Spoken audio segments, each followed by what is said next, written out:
आज हम बात करेंगे लॉग के स्टेट ऑफ नेचर और सोशल कॉन्ट्रैक्ट के बारे में।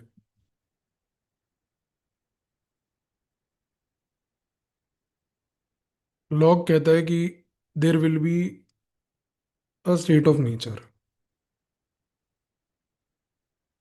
तो इस केस में हॉब्स प्लस लॉग दोनों सेम होते हैं जो एक्सेप्ट करते हैं एक state of nature based theory को। लॉग कहता है कि जो स्टेट ऑफ नेचर है, यहाँ पर लोग रहते हैं,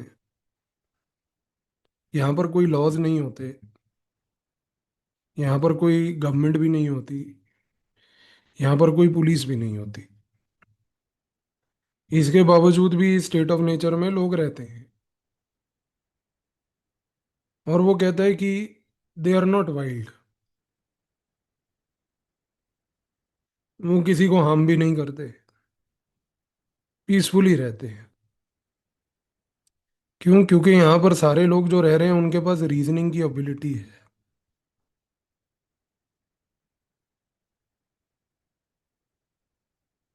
पर यहाँ एक प्रॉब्लम है। वो कहता है कि प्रॉब्लम ये है कि स्टेट ऑफ नेचर में जो इशू आता है वो ये है, नंबर वन, कि अगर किसी ने कोई हार्म किया, then the question that arises is who enforces, who punishes.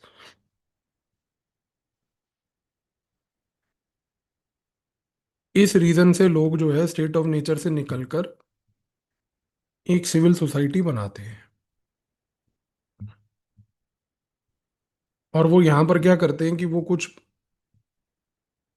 Personal powers को रिलिंक्विश करते हैं और ये इंश्योर करते हैं कि एक सोशल कॉन्ट्रैक्ट के तहत वो पहले तो एक अथॉरिटी क्रिएट करते हैं जो पनिश करे। ये एक बेसिक आइडिया है। दूसरा, लॉक कहता है कि स्टेट ऑफ नेचर में सभी लोगों के पास नेचुरल राइट्स होते हैं।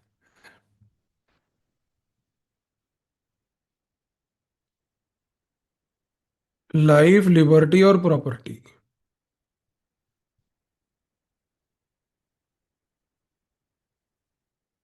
यहाँ पर मैं 1 मिनट के लिए आपको समझाने की कोशिश करूंगा कि जब लॉक बोलता है कि नेचुरल राइट्स होते हैं, जिन नेचुरल राइट्स में से राइट टू प्रॉपर्टी भी होता है, तो लॉक एक अजम्पशन लेके चल रहा है। और वो अजम्पशन ये है कि you are already a person who owns property. हमने अभी बात की थी सीबी मैकफर्सन की। हमने बोला था कि सीबी मैकफर्सन ये बात को रिजेक्ट करता है, लॉक के इस आर्ग्यूमेंट को नेचुरल राइट के, बिकॉज वो कहता है कि भाई जिसके पास प्रॉपर्टी नहीं है, लॉक उनके राइट्स के बारे में चर्चा क्यों नहीं करता।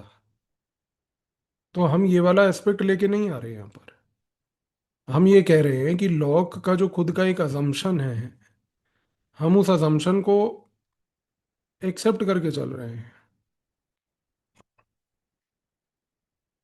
अजम्पशन ये है कि भाई आपके पास एक प्रॉपर्टी है, कहाँ से आई कैसे आई, लॉक उसके एक्सप्लेनेशन में नहीं जा रहा है। वो कह रहा है कि मैं मानता हूं कि आपके पास एक प्रॉपर्टी है। तो वो ये कहता है कि स्टेट ऑफ नेचर में अगर किसी व्यक्ति के ये नेचुरल राइट वायलेट होते हैं, तो ये व्यक्ति कहाँ जाके कंप्लेन करेगा? क्योंकि इसके पास कंप्लेंट करने की कोई अथॉरिटी नहीं है। तो वो कहता है कि स्टेट ऑफ नेचर से व्यक्ति सिविल सोसाइटी बनाता है। सिविल सोसाइटी जब वो बनाता है तो यहाँ पर उसको एक कंप्लेंट करने की एक अथॉरिटी मिलती है अगर उसके नेचुरल राइट्स वायलेट हुए तो। और इसी से निकलता है ये पॉइंट कि सिविल सोसाइटी का पर्पस क्या है, नेचुरल राइट्स को प्रोटेक्ट करना। अब हम लॉक को एरिस्टोटल के टीलियोलॉजिकल पर्पस के नजरिए से देखते हैं।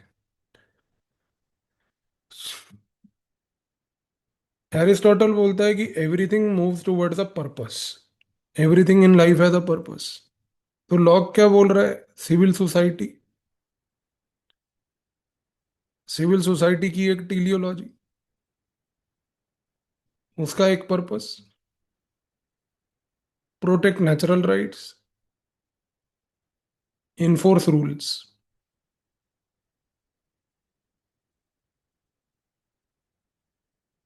अब आपको एक चीज यहां पर क्लियर हो रही होगी कि यहां पर लॉक के मुताबिक गवर्नमेंट जो है उसका जो टीलियोलॉजिकल पर्पस है वो है to basically benefit people,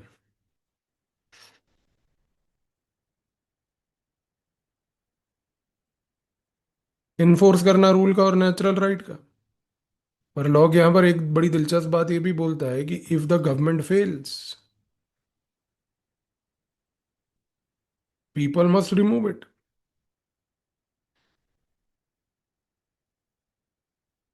if the government fails people must remove it. तो ये चीज को आप समझने की कोशिश करो। हॉब्स ने यही चीज बोली थी। ह्यूमंस आए स्टेट ऑफ नेचर से, कोवेनेंट बने, करा, सोवरेन लीविया था अपॉइंट किया, ये लॉस बनाएगा, आपका एक पॉलिटिकल ऑब्लिगेशन है लॉज को ओबे करने का।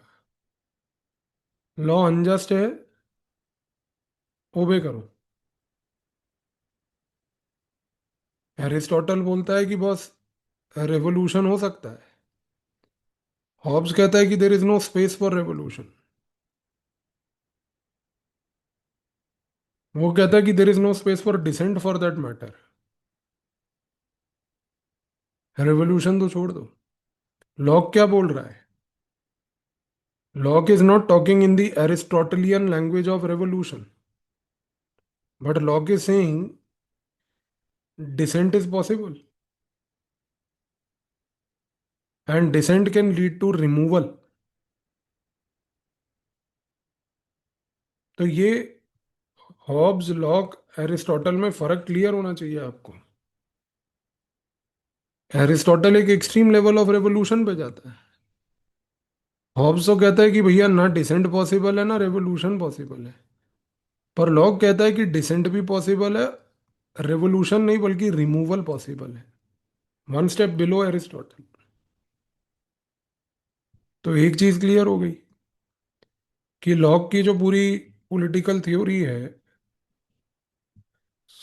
उस पॉलिटिकल थ्योरी में स्टेट ऑफ नेचर और सोशल कॉन्ट्रैक्ट, ये उसका बैकबोन है पॉलिटिकल फिलोसफी का।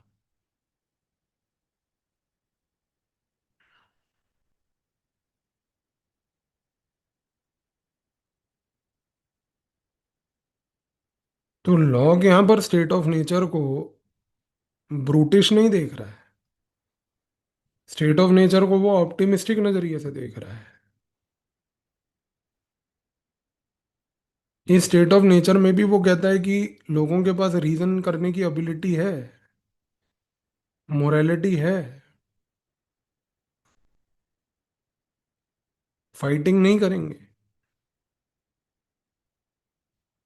सिर्फ राइट्स को इन्फोर्स करने के लिए कोई अथॉरिटी नहीं है। तो वो सोशल कॉन्ट्रैक्ट करके स्टेट ऑफ नेचर से सिविल सोसाइटी इस राइट्स को इन्फोर्स करने की अथॉरिटी को बनाने के लिए आएंगे। ये चेन आपको क्लियर होनी चाहिए दिमाग में कि सोशल कॉन्ट्रैक्ट वो किस लिए कर रहे हैं।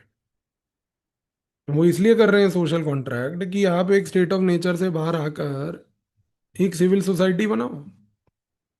सिविल सोसाइटी क्यों बनाओ? क्योंकि आप जब सिविल सोसाइटी बनाओगे तो आपके पास राइट्स को इन्फोर्स करने की एक अथॉरिटी होगी। तो यहां पर आप चीज को समझिए कि हॉब्स के कोवेनेंट में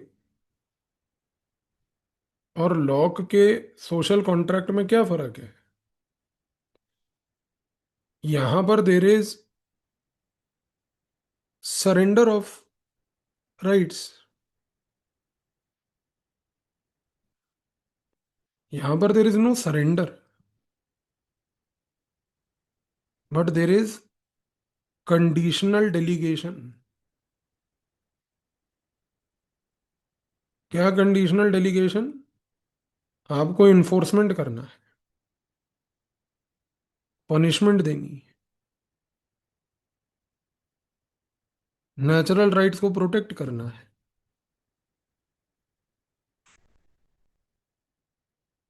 तो यहाँ कोई सरेंडर नहीं हो रहा है। तो सोशल कॉन्ट्रैक्ट क्या है लॉक का? एक रैशनल मैकेनिज्म है।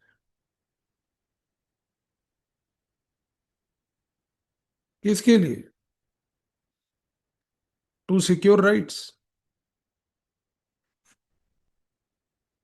Not relinquish.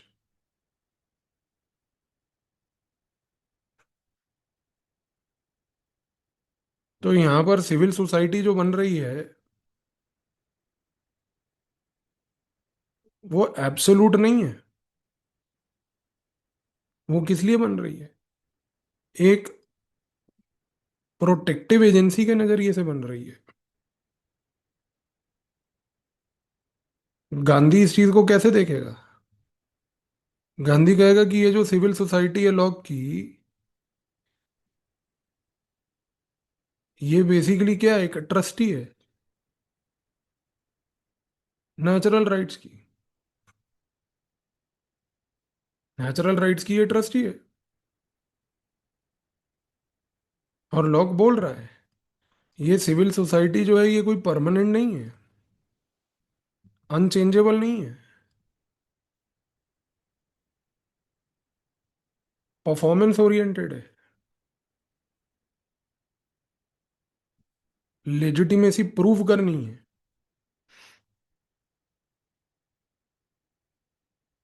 यूटिलिटी प्रूव करनी है, कंसेंट इंश्योर करना है।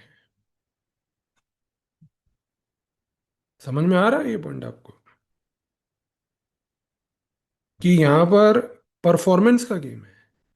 क्या परफॉर्मेंस? कि क्या आप पनिशमेंट दे पा रहे हो या नहीं दे पा रहे हो? क्या आप नेचुरल राइट्स को अपहोल्ड कर पा रहे हो या नहीं कर पा रहे हो? ये परफॉर्मेंस। इस रीजन से देखिए कि एलन रियान क्या बोलता है कि लॉक जो है वो पीपल को इनकरेज करता है रूल फॉलो करने के लिए, राइट्स को रिस्पेक्ट करने के लिए, क्योंकि वो एक स्टेबल और फेयर सोसाइटी चाहता है। तो एलन रियान कहता है कि लॉक मेरे हिसाब से एक मॉरल इंडिविजुअलिस्ट है,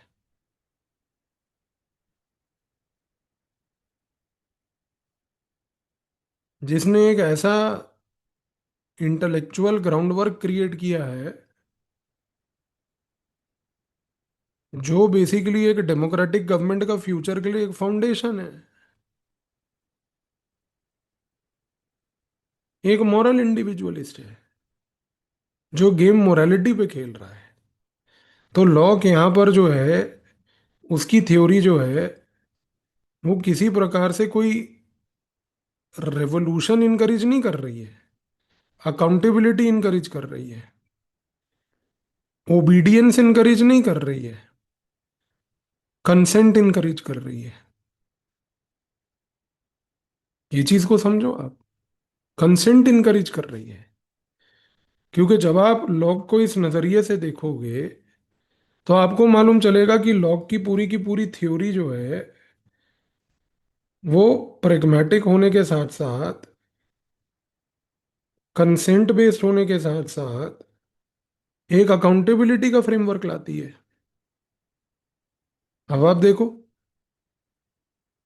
प्लेटो का फिलोसोफर किंग, प्लेटो खुद कहता है रिलक्टेंट रूलर है, अकाउंटेबिलिटी का मुझे पता नहीं।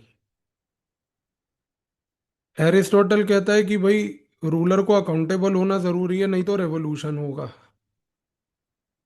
मैकियावेली भी यही बोलता है कि भाई रूलर को अकाउंटेबल होना इसलिए जरूरी है बिकॉज उसी से उसकी पावर प्रेजर्व होगी। हॉब्स कहता है कि सर रूलर को कोई अकाउंटेबिलिटी किसी को देने की आवश्यकता नहीं है। उसको चाहे डिवाइन कमांड ना हो, लेकिन he himself is basically nothing short of a God, because nobody can question him. और यहां पर कोई कंसेंट नहीं है बॉस। यहां पर सिर्फ आपने अपने राइट्स को सरेंडर करके एक थर्ड पार्टी को इंटरेस्ट कर दी रिस्पॉन्सिबिलिटी, और फिर ये अजम्पशन ले लिया कि ये थर्ड पार्टी आपके वेलफेयर के लिए ही काम करेगी। लेकिन यहां पर लोग कहते हैं कि ये अजम्पशन ऐसा कुछ नहीं होता। रिस्पॉन्सिबल होना, अकाउंटेबल होना और कंसेंट लाना, तीनों चीजें आवश्यक हैं। वरना गवर्नमेंट जो है उसको ओवरथ्रो करके चेंज करो। ये जो उसने चेंज की बात करी ना, ये है अकाउंटेबिलिटी। और इससे निकलता है हमारा 5 ईयर के अंदर इलेक्शन वाला प्रिंसिपल।